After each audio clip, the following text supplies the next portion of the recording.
responsibility for all I know. I don't know. Go to the other one I just started, okay? But the money is not in the PR firms. Look, some good cash flow can come from PR firms. Don't get me wrong. Like when you need to make some money in between, that's great. And we made a lot of money dealing with PR firms. So I'm not dissing the PR firms. You can make money from them. I'm just saying don't make that the sole source of where you're getting your revenue from. But great question. I appreciate you asking that.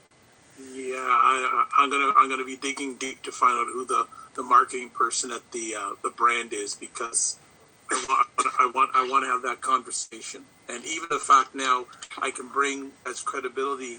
I don't know if I told you this, but through my collaboration with Dove Men Care and Dad Central, I've been able to reach out directly or indirectly to over 100,000 fathers.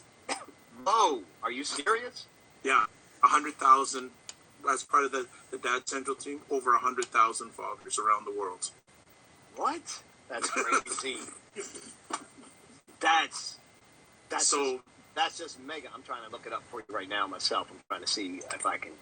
Yeah, because I'm gonna see if because I purposely held off on this, and I'm glad that you jumped on live, and I appreciate you taking the time to give me the thought process. Yeah, absolutely. Because I'm starting to get more of these random people that I don't know. All of a sudden they're coming in. Oh, we'd like you to do some marketing. This and going okay. And I can tell them from the PR firm, 100,000. No, not followers onto I'm part of a collaboration with Dad Central. I'm based in Canada, Canada's Natural Father Organization, and Dove Men Care. And through that collaboration, I'm part of a team that's been able to directly or indirectly reach out to over 100,000 fathers in the world this year. Yeah, so, I'm trying to find them on LinkedIn and I can't find them as quick as I want to, so I'll come back to it. Yeah. Let me try one other thing. I'm going to look at. Well, look, the brands have got some good coverage: Esquire, Wall Street Journal, GQ, Bloomberg Businessweek, Forbes, Inc. Magazine, Travel and Leisure, Men's Health, Inc. Magazine, and Gear Patrol. And huge congratulations, by the way, on that distribution deal. I have a feeling I know what it is, but I'm not going to say. Somebody like you're going to pick up on it. You know who it is. I picked up on it. Like there's an old song by because the Go-Go said our lips are sealed, so my lips are sealed. Yeah. We didn't see it coming. We didn't see it coming. I did not know that they were actually developing this thing. Yeah, but you, Nicole, and the team have provided so much great added value for so many years, and when you talked a little bit about it high level tonight, I said, yeah, I know who it is. I know who it is. So that'll be. Yeah, I just found a store manager for it in New York, but I don't think they're still working there. Yeah, this is going to take a little bit of sleuthing here, but we're going to get there. We're going to get there. Yeah, so definitely, yeah, because I love the bags. The bags are the bags are fire. The bags are straight. But I'm not. But I want to get another type of bag. I don't want the physical. You know what I'm saying?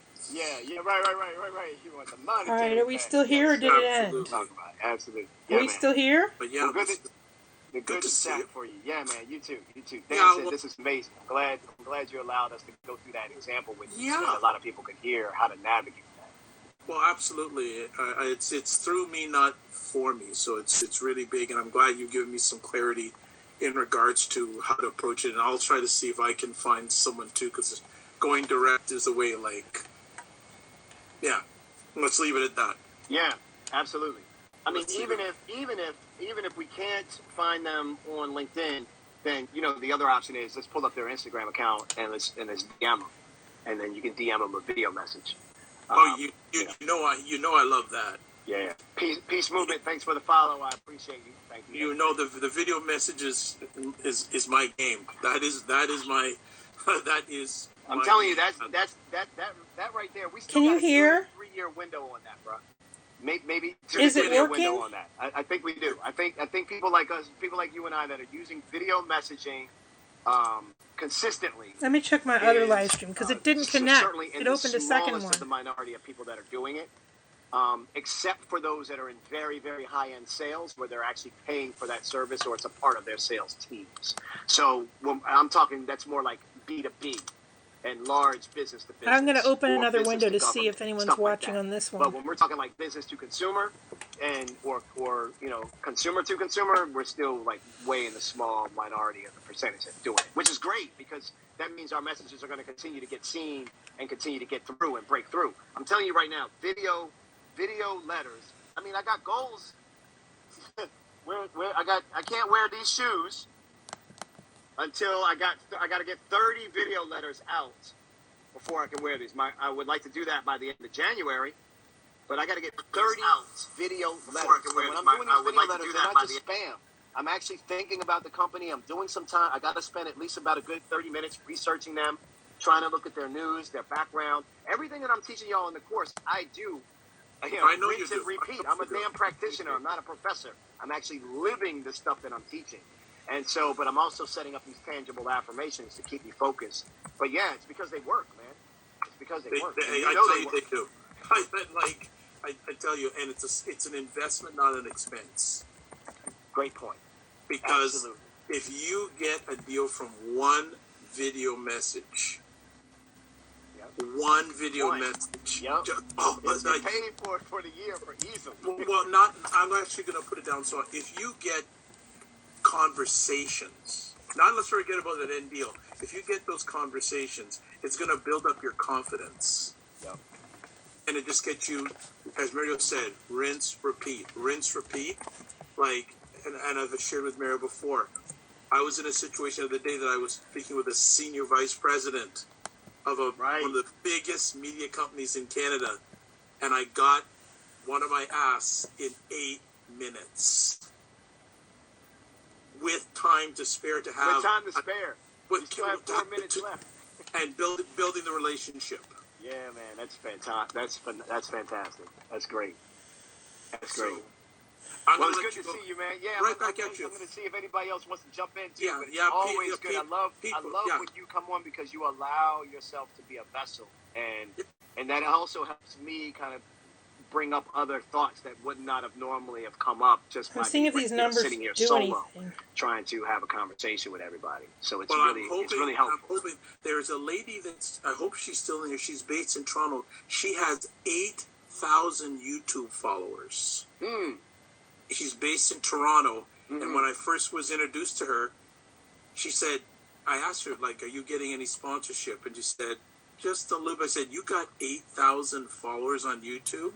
Yeah. And some of her videos have over 30,000 views. Yeah, and I mean, that's deal-making money right there.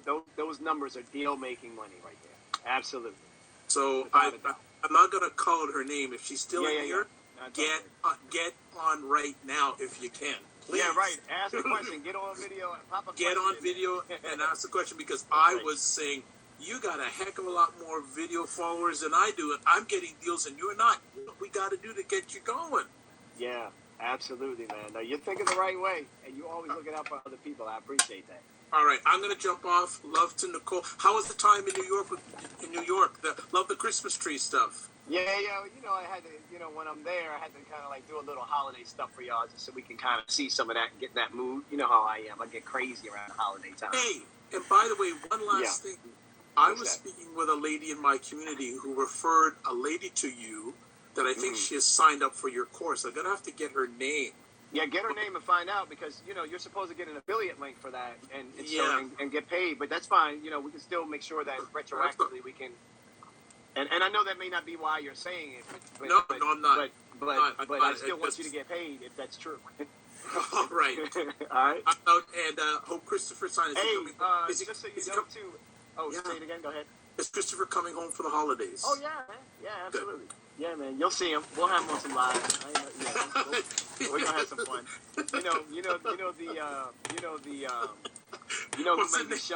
Who may be showing up during Christmas time? Who? Oh yeah. Who? Get DJ Face over here, then you never you know what might happen next. Why you give your bro such a hard time? Because he needs it, man. That's the only way he stays in line. It's the only way he stays. Straight. Hey, look. By the way, for all my students and alumni, you're going to be seeing an email probably coming out tomorrow. we're going to be doing a holiday celebration and a big thank you celebration to all the students in Clubhouse Tuesday. Nice. Tuesday. So look out for that, and I hope you can swing by the room. We're going to be doing giveaways to all the students and alumni that came by, answering any questions, and I'm going to be talking about the hot 2022 trends for you all to be paying attention to. It's going to be fun, man. Northology put it at the bottom. That's what I was thinking. Nom's a regular. He knows the deal. He knows Freon's going to show up and it's going to be mayhem. If Freon shows up, it's going to be mayhem, fam. It's going to be Freon's and Keith Sweat night. It's going to be crazy. All right, Dr. Bob, good to see you. All right, we're out. Come on. Peace. All right, peace. Anybody else got any other questions? Come on through before I wrap up this thing for the night. Come on through if you got questions. Let me get that question off the screen there. That should take care of it. Yeah, and for those of you that want to, join the course, you should really take a peek at neversettleacademy.com. Neversettleacademy.com is the website. The Only Jersey, what's up, man? Good to see you in the building. We've been going hard for probably the past hour here, so I'm about to kind of bring this down. But before I get out of here, I just want to reiterate. Hold on one second. I want to stay. Honey, that's you? Oh, okay. Just double checking. I just wanted to reiterate with you all. Look. Here is the deal. The average pay per influencer, on average, an influencer makes $27,000 in a year. We all know that you cannot build a business or build a sustainable life or an income based off of $27K. Now, if it's side gig money, I get it. But if you're really trying to create content, or if you're really trying to develop influence, or if you really want to get paid for your social media, your TikToks, your YouTube, your podcasts, your IG lives, your events, if you really want to get paid for this stuff, you got to understand brand sponsorship. Like, you just have to. And you have to understand how to negotiate and how to maneuver around situations like we just did with Dr. Vibe, when you're getting a call from a PR firm, and how to actually maneuver yourself around the PR firm so that you can get direct to the brand, because if you go direct to the brand, you're going to have a much better outcome. You're going to be in situations where you're talking $10, $20, and $30,000 deals. If you deal with a PR firm, they got a much lower threshold of budget that they can manage. Typically, on average, it depends on the PR firm. Some PR firms got big, fat budgets. I remember we were doing a deal with IBM. The PR firm for IBM, they had a fat budget. But it's IBM money.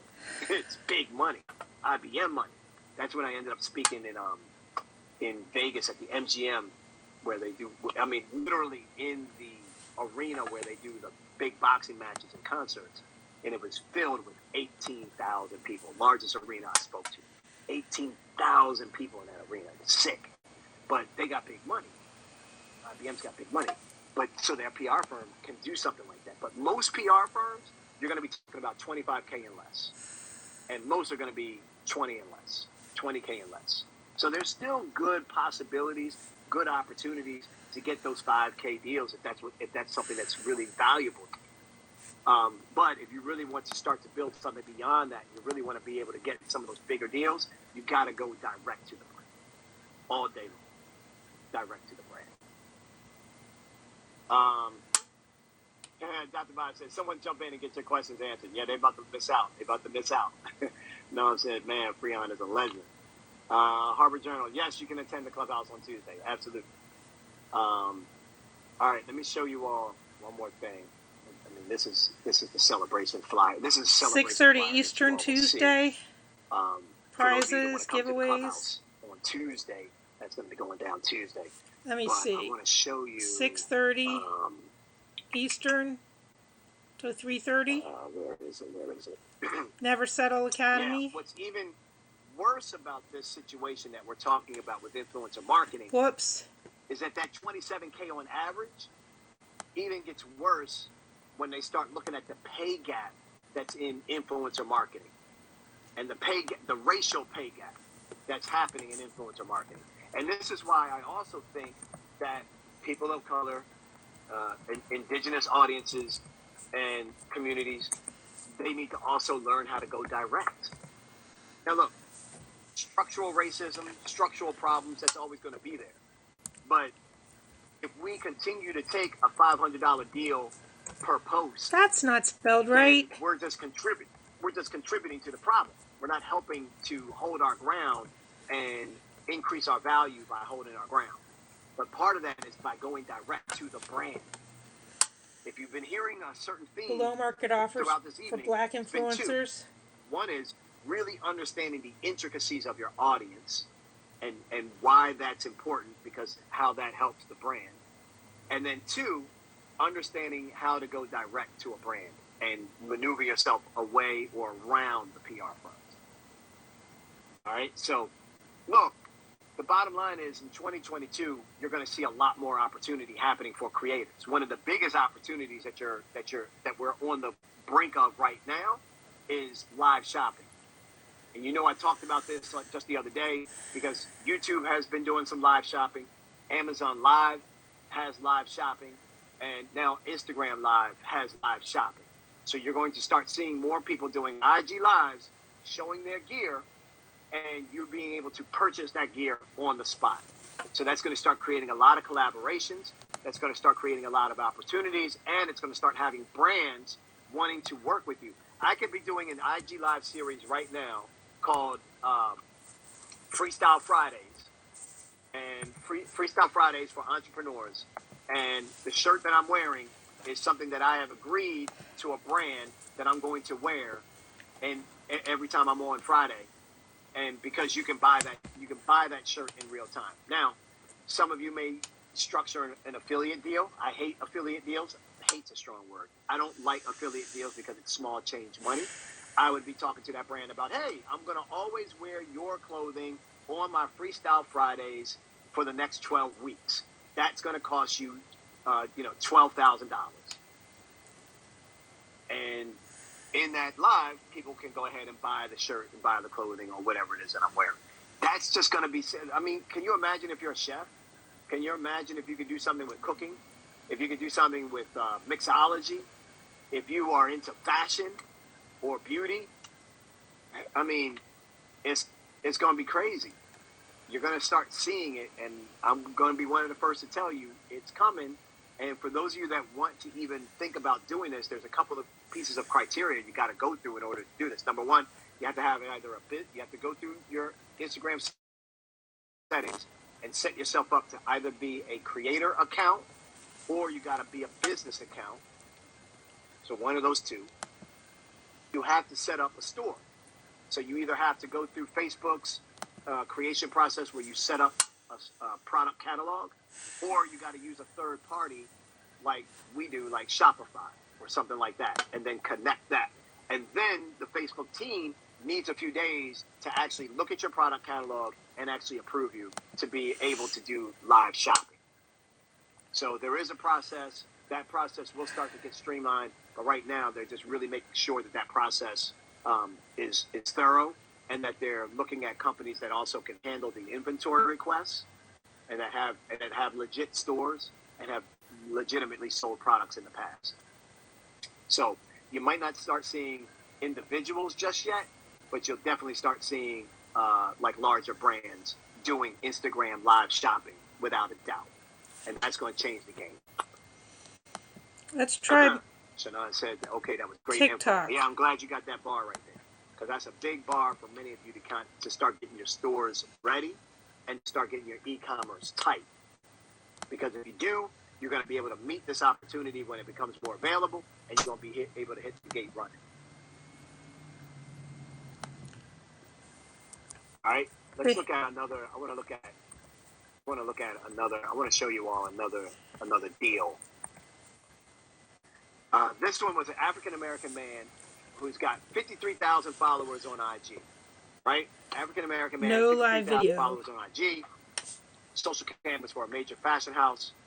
He had to do one grid post, one story. And then they were going to be able to take that content and use it across all their platforms. Now, he priced it at $1,500.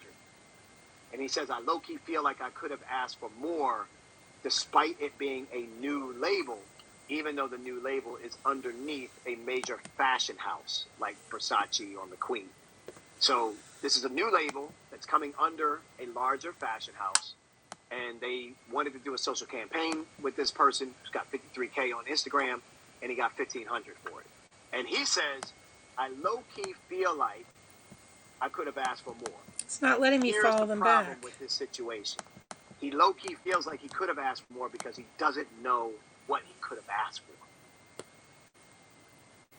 So he threw a number out based off of what he felt it's going to be his effort or his energy or what he's used to doing. But it can't be solely based off of that.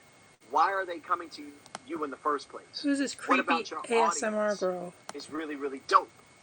What about your audience is solving a problem for that brand? That's got value. That alone has extreme value, number one. Number two, without a conversation with the brand, you get into these, I low-key feel like I could have asked for more. Well, don't low-key feel like you could have asked for more. Understand the formula.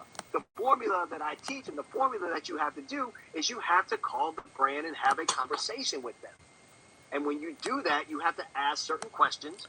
We have them right here on page, let me pull the book out, on page 15 and on page 14 and 15 in the workbook. For those of you that take the course, current audience you already reach? got the top 8 questions or so that you need to absolutely ask in that discovery call. But this is how people like this end up getting, the biggest challenge that I get with a lot of people asking me, Mario, I don't know how to price myself.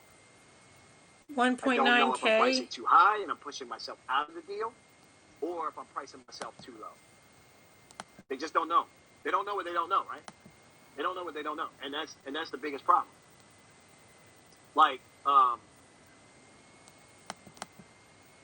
on. Like,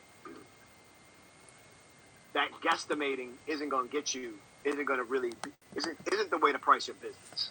We don't guess to price our business. Verify to continue. What up? I have not. It's in the building. What up? What up? What up? Good to see you in here. All right, who wants to go live? Oh, Dr. Bob, you coming back? You need You coming back? 1,000 followers. Cool. I have 273. I'm about to wrap up, so yeah, come on in if you want to. Sorry to bug you again. No, you never bug. No, go ahead. No, I got a good question. So, say that you're fairly new. Dr. Vibe is back. You're going to brand deals, and it's not the one-off things. Yo. From your journey, what was when you first started out getting the brand deals, what was the minimum amount of time you asked for a deal for? Wait, you mean how long for the campaign to run? Yeah, so for example, there are probably a lot of people on this IG that are either new to brand deals or maybe just getting into brand deals. Uh-huh. What sort of time period should they be looking at minimum to get a brand deal for? Oh, to close, so the sales cycle. Yes. How long does it take minimum typically to get a brand deal? No. When they're at the negotiation stage. Uh-huh. Okay, so say should they ask for a 3-month deal, 6-month deal, one? Oh. Especially if they're fairly new. Well, because you just mentioned how people don't know their value. Also, I think they may not know how long they should ask for a deal for. Great question. All right, so the answer to that is check this out. The answer isn't a certain amount of time. Okay. The answer is actually in the questions that you're asking them. Right. The answer is, hey, what are your needs? What are your challenges? Course material. We have something coming up in the fourth quarter. Oh, that's holiday season. Okay, so what constitutes your fourth quarter? Oh, well, we have this problem September through November. So they're answering the question for you. Got it. So you don't have to say, hey, let's do a 1-month campaign. Holy crap, they want to do a 3-month campaign. But you just told them, I could do this for a month. So again, it's always the questions. I just did a post about how so often, because we're looking to hire somebody to work with us on some ads. And this isn't a reflection on this person, but it was just a conversation that was happening. But it just got me to thinking. And this is relevant to this situation that you're bringing up. If we are taking the majority of the time explaining what it is that we do or what it is that we offer, and that equation is we're doing more talking than they are, we've completely missed the boat. For two reasons. So let me show both sides of this equation. No, this is good. This is good. One side of the equation is I ask a question and shut up because I need to get the answers, because all the things that I need to know will come out in the answers to these questions. But by asking these questions, they understand that I'm getting a deeper level of understanding of what they actually need. And that's putting me in a better position for them to believe that I have better data to help them really achieve something that they want to achieve. So through these questions, I'm going to find out, how much money do you normally spend on brand deals? What time of year is this going down? How long is that campaign for you? Oh, that's a fourth quarter thing. Okay, is that 3 months or is that 2 months? What do you all do? You know, so I'm getting these answers to that. So, but they're doing the majority of the talking. Now, on the other side of this, let's say someone is coming for you and they want you to do public speaking. Yep.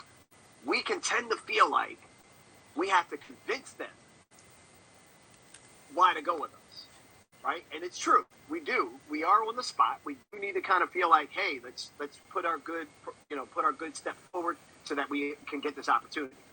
But in that scenario, right? In that scenario, if we are spending more time doing the talking than they are, it still hurts us. It still hurts us because that we should be pitching ourselves. What do I say? Pitch quietly and listen loudly. Yes. Yeah, pitch quietly and listen loudly. And this is why getting your pitches refined and getting them tight and getting them sharp enables you to have a conversation, to get more data, to pull more information, to give you more detail, to give you more intel, which helps you, with the whole relationship, but also helps you with that particular deal. And then the last thing I'll say is, if you're offering your service, here's like the third side of this equation. Let's say now you are proactively offering your service to somebody. No matter anybody in this room, you are proactively offering your service. If you are spending more time explaining your product and service and not asking, let's say you are a web developer and you are trying to convince me, or you have approached me about doing my website.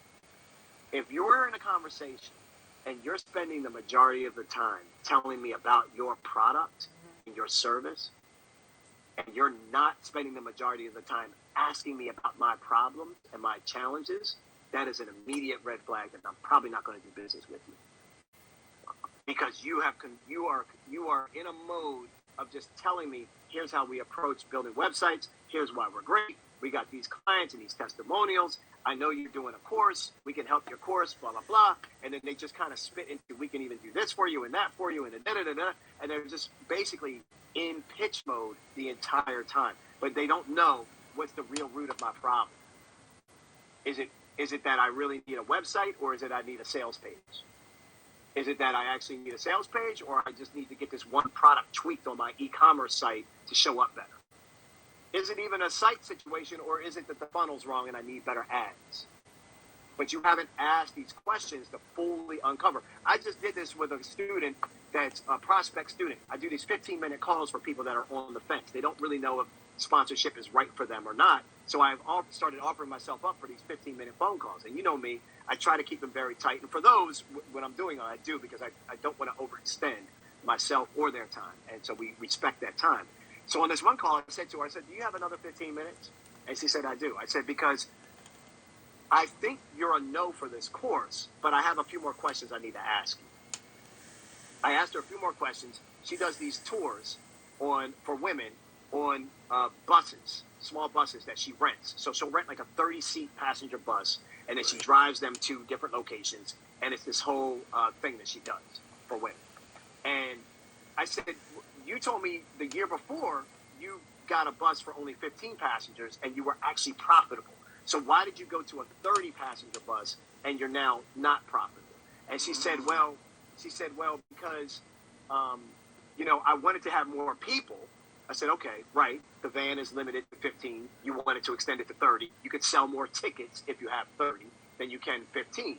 But the problem is it's also going to cost you more to have that particular bus, right? I said, what was the purpose?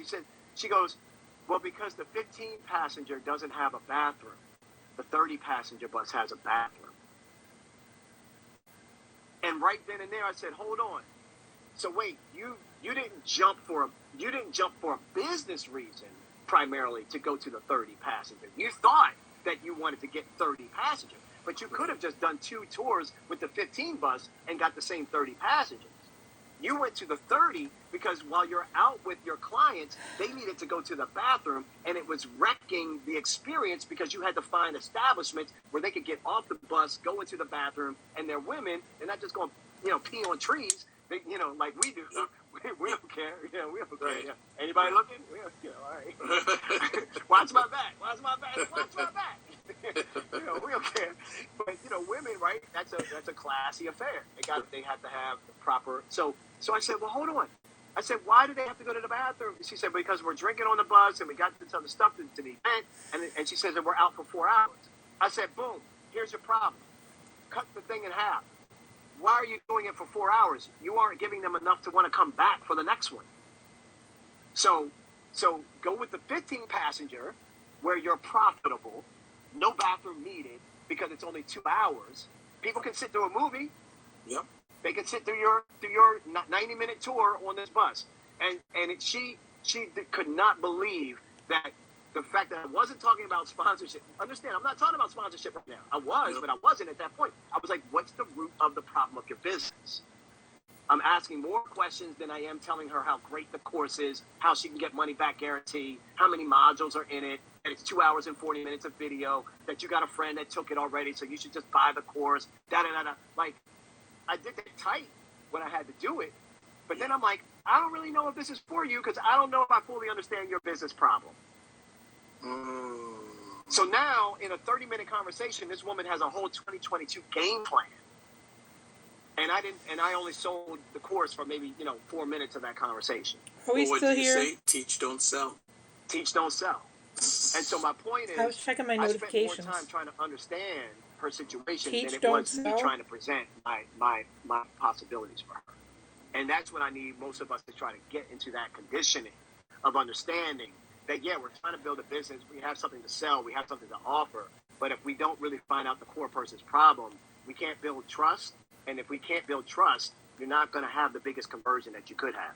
Now, not only do I have her trust, she told me, she says, Mario, I spent $800 on a person that was supposed to give me a business plan for me to help me with 2022. And I feel like I got burned because I didn't get anything from it. But in 28 minutes with you, I feel like, I said, yeah, I wiped $800 clean. I said, I just paid it forward. So don't even worry. You didn't lose the money. You got the money. I just gave you the $800 plus. Because she's writing notes. She's literally telling me how this is changing and opening how she's going to now move forward with her business. And now she's instantly going to be profitable because she's not trying to fill a 30-passenger bus that's costing her money, and she's losing money out the door. With the 15-passenger, she's making money. Now she can also reduce the time that the clients are with her, which means they're going to want to come back in 2 weeks or next month to the next fee. So thank you for asking that, man, because you allowed me to kind of open up on that whole thing of like how important it is when we're in these negotiations and conversations. So going back to your point, doesn't matter if you're new, doesn't matter if you're seasoned. What matters is, are you asking the right questions to uncover the real challenges that they're dealing with? Well, before I go, it's interesting getting back to that lady I spoke with, who was the senior vice president of media. My first question to her was, what is your organization's goals over the next 12 to 18 months? She's going, well, that's a hard one to answer, this, that. So I just asked her, I went direct on her. I said, what does it take to get content on your platform? Ooh.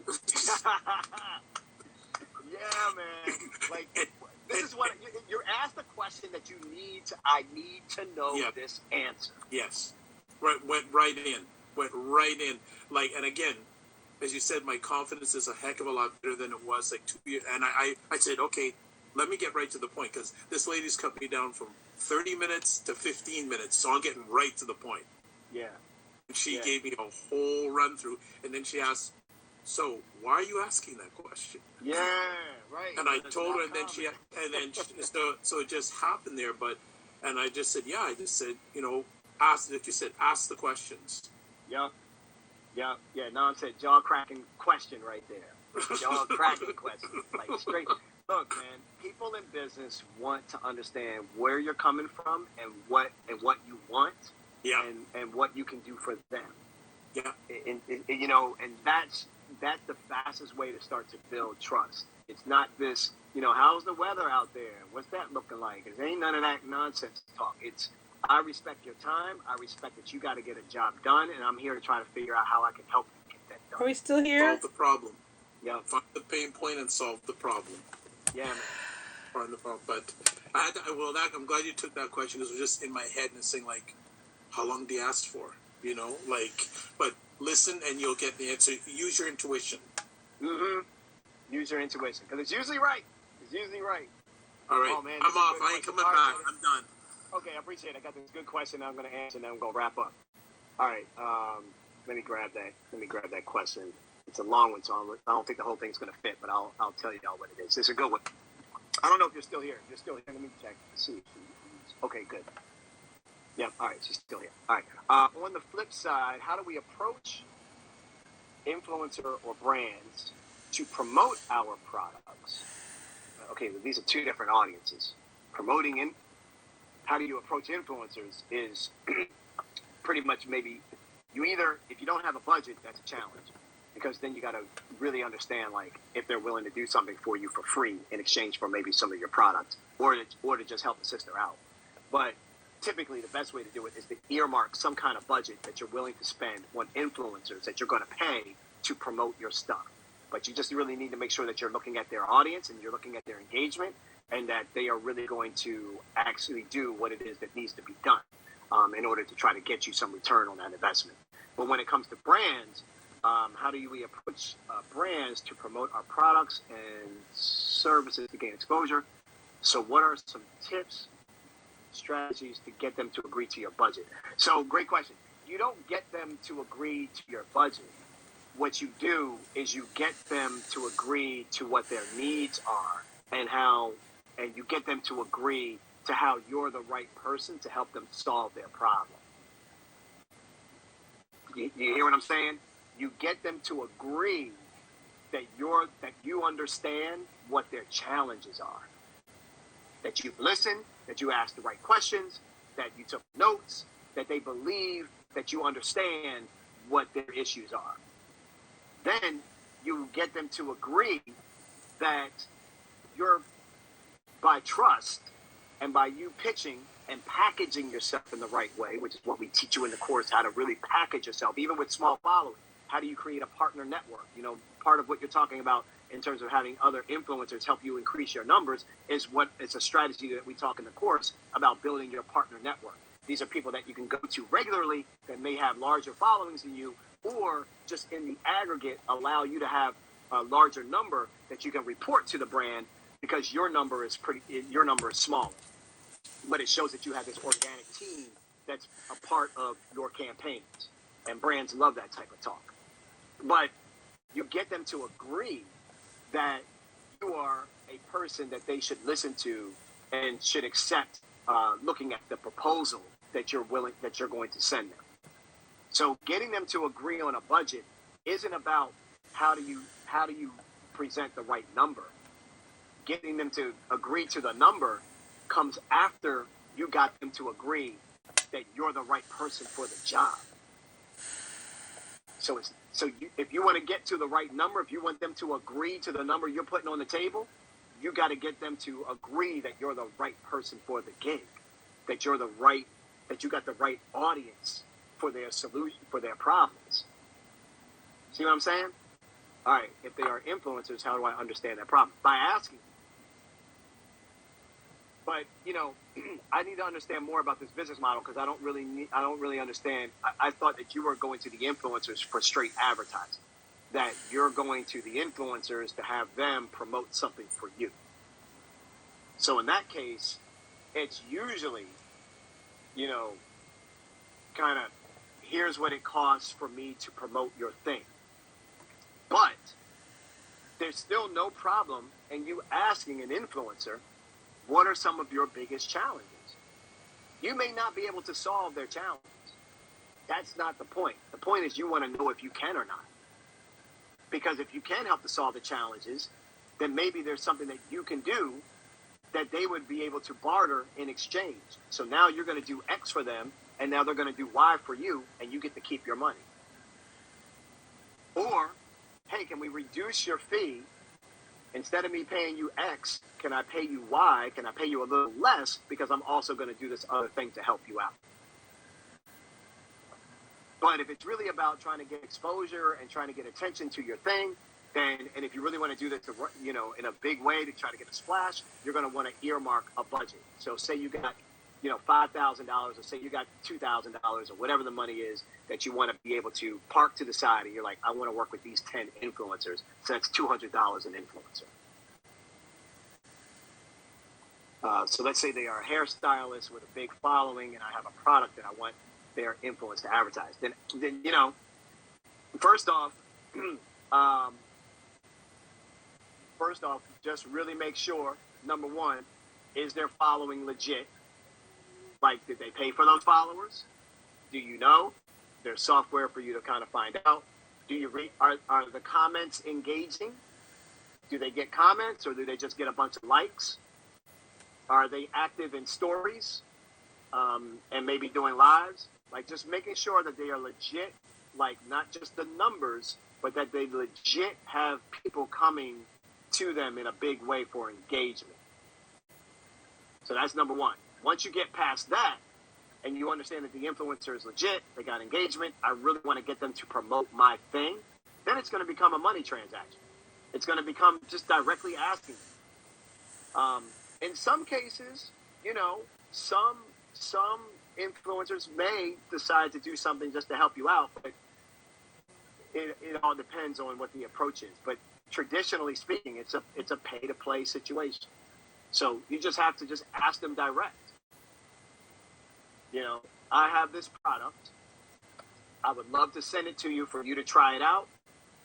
And I would love to talk to you about the opportunity of you presenting this to your audience. I'd like to have a discussion. You talk about money up front so they don't think you're another one knocking on their door trying to give them some free product. They ain't trying to hear it. And if you want to have a priority conversation, and if you want to have somebody that's actually going to do some work, start with the money up front. I'd love to have a discussion with you about the finances and your interest in potentially doing this. And then what I would do is I'd make sure I have a conversation. I still believe that we have to move from, we can have that initial attention grabber in a DM, on a LinkedIn message, in an email, we can text, like that's fine. But then move that thing from typing to talking. I need you to move it from typing to talking. Because if you really want to get into a better opportunity, you got to go from transactional to relational. Transactional is, hey, here are my rates, and I can promote it to my followers for X. Oh, this is great. Thanks for sending this to me. I would also like to just have, and make it short, let them know. I would like to just have an 11 or 12 minute phone call with you just so we could talk a little bit more about this and maybe some other possibilities. And then you get them on the phone, and that starts to build up a relational possibility, not just a transactional. When people can just deal with you as a transaction, they can just deal with you cold. Here are my rates. Pay it or leave it, lady. I got 10 other people coming at. I ain't got time for da-da-da-da-da-da. Pay it or not. Transaction, right? Transaction. But if you actually get them to get off the typing and get to the talking, you now go from transaction to relation. And if you're listening during the conversation, you can start, and if you've done some homework prior to the conversation, you can find out. I don't know. Do they own dogs? Do they have a certain breed you love? Did they get a rescue dog and you are a rescue dog owner? Did they graduate from the same college that you know somebody that graduated from? Are they a Delta? Are you a Delta? Like, doing some research, not just, oh man, they got a great following. I know that they would be great. Okay, cool. Now it's time to hop into that LinkedIn. Now it's time to do some Google searches. Now it's time to do some intel and start putting our spy mindset into understanding what other connections do we have. I can't tell you how many times I've advised people, and I say, go drop that person's name in LinkedIn and see if you have a contact that already is tight with them. I can't tell you the number of times people come back to me, students come back to me, they're like, damn, Mario, I had a direct connection to this person. And because of that, they were able to give me a discount on the strength of the introduction.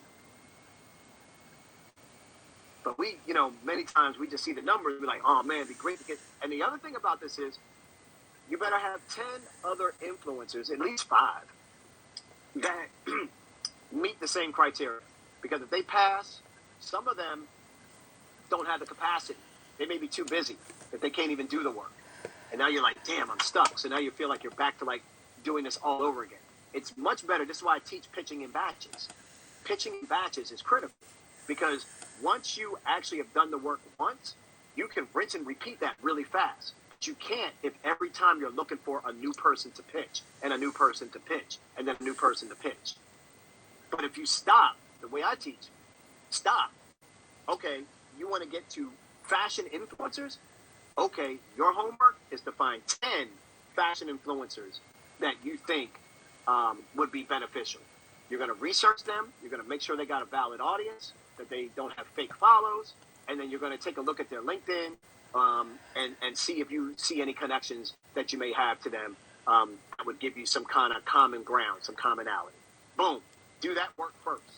That's going to take you a little bit of time, a couple of hours, depending on how fast you can focus and how fast you can work. Might take you a week to get all 10 of those lined up, but you get them lined up. Because once you get the pitch ready, now you're sending that pitch out, bam, bam, bam, bam, bam, bam, bam, bam, bam. You're sending that pitch out to 10 of them. Whereas what most people do is they see this one person, and they're like, oh, let me pitch them.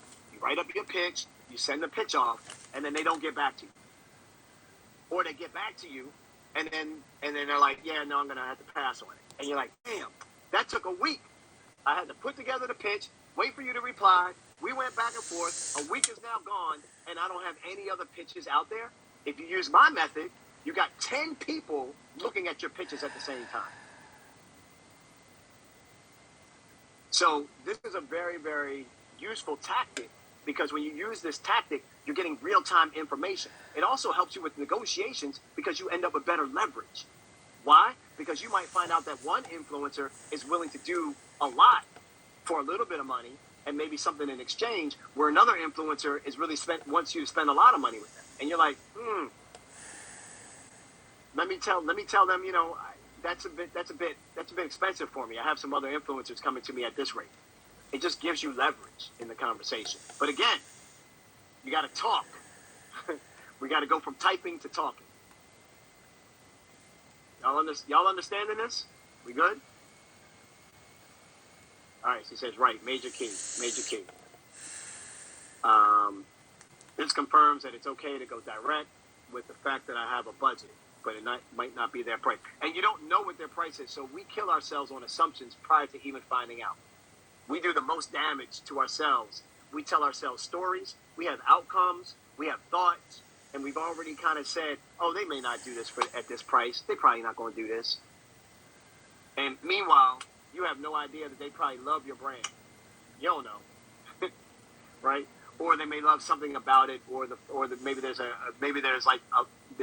ingredient that they're super fond of. I don't know. You just don't know is the point until you ask. But we shut ourselves down before we even get a chance. I've never seen so many people actually have an outcome already mapped out. Like they understand how the story is going to end, and they haven't even opened up page 1 yet. It's your mind trying to shut you down because you are fearful of rejection or maybe embarrassment, or you just don't think it's going to happen, so you just don't try. I can't tell you, I shoot my shot all the time. Because I know the more shots I take, the more opportunity I'm going to get. And if you don't let your ego or pride get in the way, if you remember, why is it important for you to shoot the shot? Why is your product important? Does it help women's hair? Does it Does it not have as many chemicals? Does it help them, get dressed faster and it's more convenient? Like, what are you fighting for? Like, that's why you're getting up every day. So we get caught up in the product and the this and the that, and we forget, like, what the impact really is. And when you get the impact of what it is that you're trying to do drive you, you don't worry about how other people take your pitch or think about you. You don't worry about any of that nonsense because you got a bigger mission that you're trying to solve.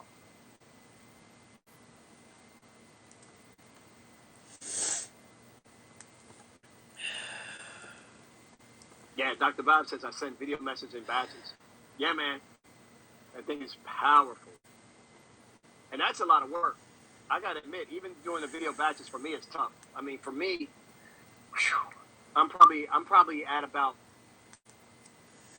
but I'm doing a lot, man. I'm making these things really personal. Like I'm editing them to a degree, as you know. But I have a template that I use, which still helps my system to be very fast. But I would say I'm probably doing 5.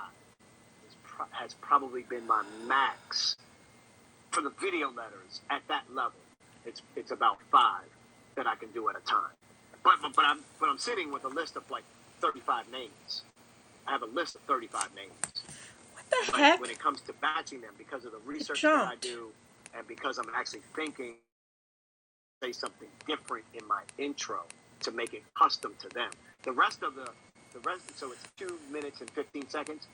The other, minute 50 is always the same.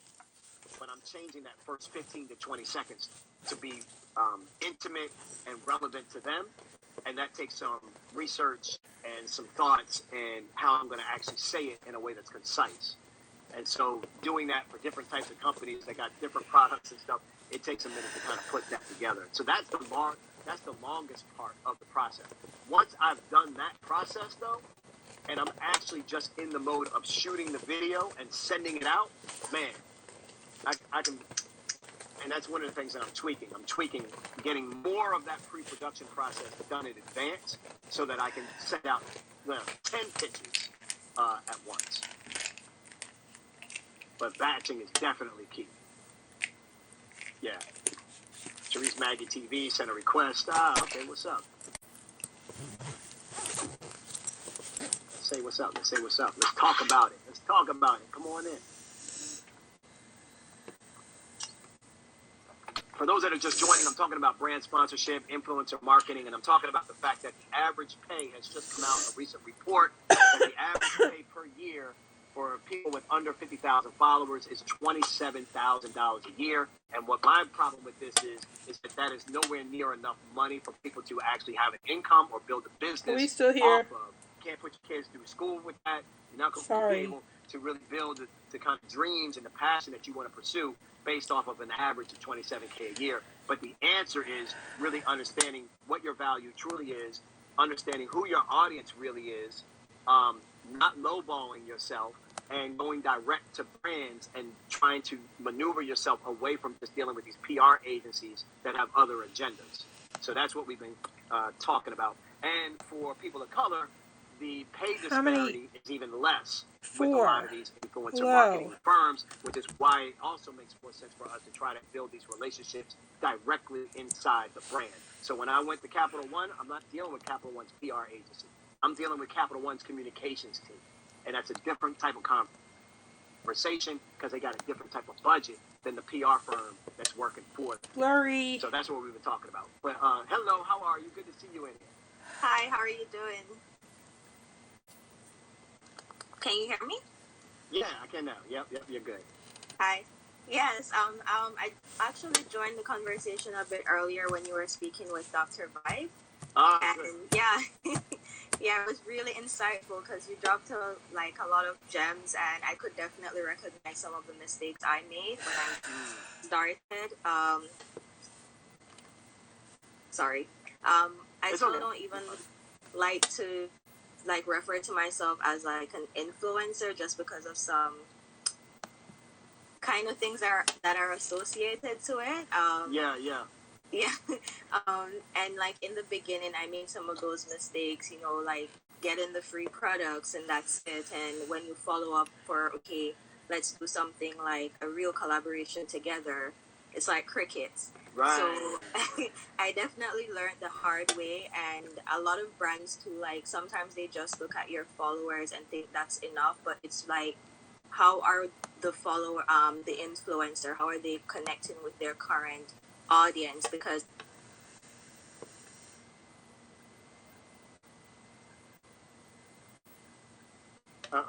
may have frozen on me. Coyote Oh, sighting, 88th and Mill. What? am I still Okay, there you go. frozen? You're back. I'm back? No, you're good. Okay. Yeah. What was the last thing you heard me say? Sorry.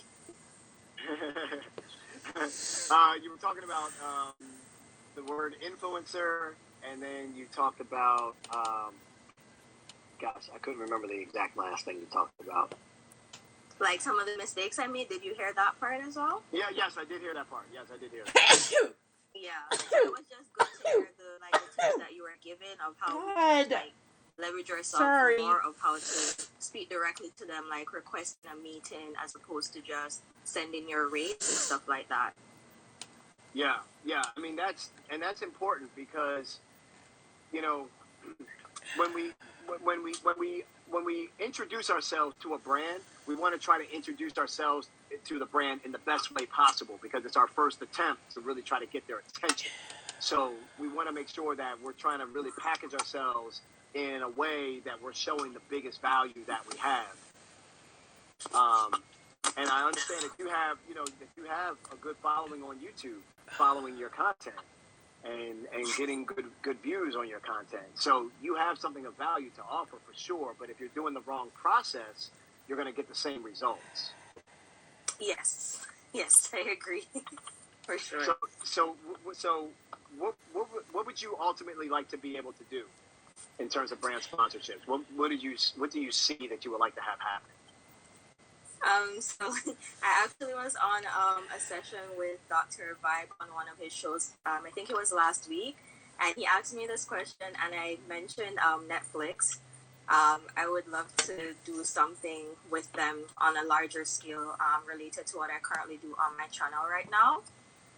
So that's a content deal, not necessarily. You don't want Netflix to sponsor your stuff. You're looking for them to actually carry your show. Is that what I'm understanding you're saying? Yes.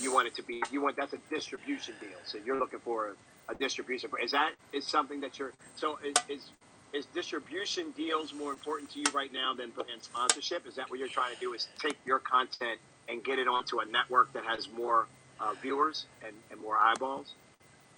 Oh, okay. I guess. I think I get the question now. I think I was misunderstanding a bit.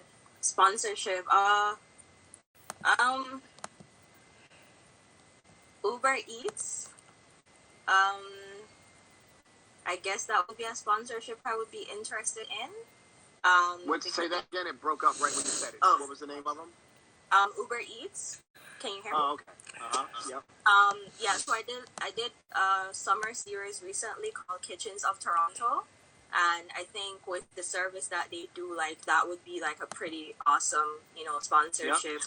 I'm hoping to do a season 2 for next year. So working on that for the summer, and we'll definitely be looking to reach out to them to. So one of the things that you can do, that's a great idea. Number one, beautiful idea, love it. Makes sense. It's what is called alignment. You're doing something in food, and you're traveling to different places, and we need to get to these places, or we need the food to come to us. So Uber can do both. Uber can help you get to the place, or Uber can deliver the food to you. So whether it's Uber or Uber Eats or a combination of both, into your campaign makes a lot of sense, a lot of opportunity there. I would actually shoot something if it's free, if it's low cost for you. I would probably shoot something without even saying anything to them, but I would just shoot like an example of what you see happening. So give me a sense as to how Uber Eats would be involved in your content. What do you see? What would take place? So that's the part like I'm still working on, but one of the things that I thought of was like helping individuals support the small businesses who are on the apps that have like cultural related food.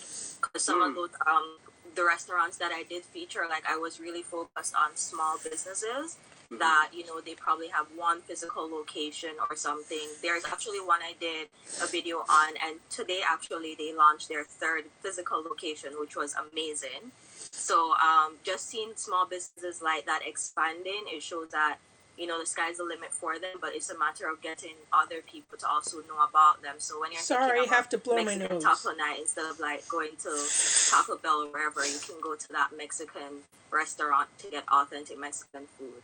So what I would do, and this is just if I was in your shoes, what I would do is I'd have my camera person. I would just shoot a little demo just for the heck of it, because you can. I would be on camera, do my normal thing. Today we're going to go check out this Mexican restaurant that's in such and such part of town. And hold on, let me grab my Uber. Blah, blah, blah, blah. Pull up my phone. They get the close-up of me actually grabbing the Uber off my phone.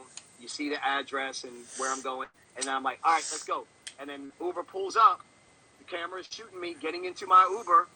Me and the camera get into the Uber. Now we're in the actual Uber, right? And we get there. The camera person gets out of the car first, gets you coming out of the car. Now you're going into the restaurant. And then you're going to, hold on, let me give the Uber a tip. Blah, blah, blah. And then you're going on. But all of this is going to happen when you shoot it. You know, when it shows up and it's edited, it's going to be like, 2 minutes or a minute and a half, right? That this thing went down. And it's just a way for the brand. The point I'm making is it's not necessary. It's not necessary. But whenever we can, if we can afford to do it, it's really helpful to kind of show the brand in the light that you would like to have them be seen. Because it gets them to kind of, and then you can say, look, this isn't the only way. I just did this just to do this because I'm really excited about wanting to see you all be a part of this. But there's so many other ways that we could integrate you and do product placement and product integration and blah, blah, blah into this. But at least you give them something that you've shown them that's kind of like gives them something tangible to kind of look at. Yeah, that's a really good idea. Thank you for that. Yeah, absolutely. That's what I do. Well, I appreciate the question, and I appreciate you hopping in, and wish you the best of luck for that, because I think that's a great opportunity. And obviously, you should be looking at the competing companies that compete with that as well. So if you go to them and then they pass, it's okay, because you could just rinse and repeat. Go to the other, yeah. That's right. Awesome. Well, thank you for inviting me on, Mario. I appreciate it. Yeah, thanks for coming through. I appreciate it. Good to meet you. You too. Bye. All right, take care. All right, y'all. Anybody else with any other questions as it relates to this whole thing about influencer marketing, as it relates to this whole thing about getting sponsorship and really understanding how to negotiate better to get the deals that you're looking to get? I mean, this was all, the reason why I did this is because, there was this report that came out from a recent study by a group called the PR group MSLUS. I don't know what MSL stands for, but MSLUS came out with this report a day ago. So if you want to look it up, just do a Google search on MSLUS report. And they talk about the average pay for people with under 50,000 followers is $27,000 a year. And what's crazy about that is I've been doing social media and influencing and content deals and events and sponsorships for my podcast and events and web series and social media posts and public speak. He just froze. And all these things. And there's no... Froze again.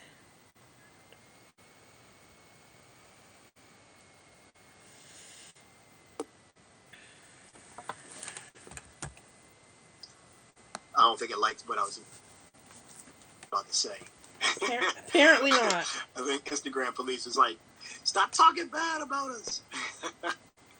But anyway, so it's really important for me to make sure that you all are getting the facts to understand the opportunities so that you can really benefit yourself the most. All right.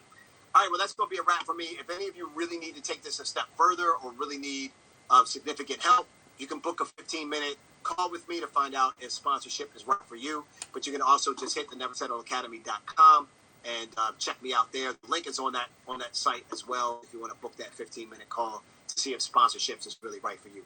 I'm going to let y'all go with the rest of y'all Friday. And then I'll catch up with y'all later on throughout the weekend. All right. Y'all have a good one. I will holler at y'all later. Take care. Peace. Much love. Y'all have a safe weekend. Peace.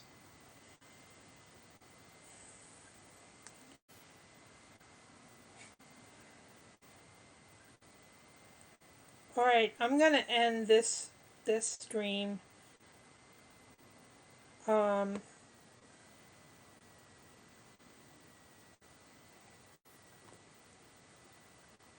7 viewers, 36 comments.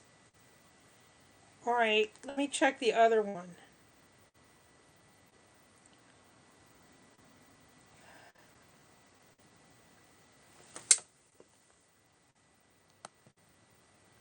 All right, how many viewers are on here?